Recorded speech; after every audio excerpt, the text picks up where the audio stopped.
కని పెంచిన అమ్మ కన్ను మూసింది. అంత్యక్రియలు చేయాల్సిన కుమార్తెలు ఆస్తి పంపకాల కోసం గొడవలు పడుతున్నారు. మృతదేహానికి అంత్యక్రియలు నిర్వహించకుండా ఆస్తుల కోసం తన్నుకుంటున్నారు. తల్లి శవాన్ని అనాథ చేసి ఆర్గ్యుమెంట్ కి దిగారు.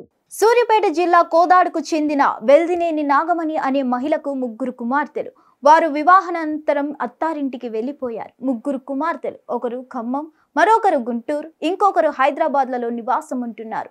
భర్త చనిపోవడంతో నాగమణి ఒంటరిగానే బ్రతికి అనారోగ్యం కారణంగా మృతి చెందింది.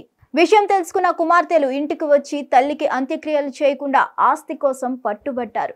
పట్టణంలో ఉన్న స్థలం విలువైనది కావడంతో నాకు కావాలని ముగ్గురు వాగ్వాదానికి దిగారు. దీంతో పెద్దలు జోక్యం చేసుకుని కుమార్తెల మధ్య గొడవను రాజీ చేయించి దహన సంస్కారాలు పూర్తి చేపించారు. మరిన్ని అప్డేట్స్ కోసం stay tuned to hit TV app ని డౌన్లోడ్ చేసుకోండి. ఇందులో short news, live news, entertainment movies అన్ని అవైలబుల్ గా ఉన్నాయి. Please download Hit TV app. Hit TV app hit TV app ని ఫ్రీగా డౌన్లోడ్ చేసుకోండి.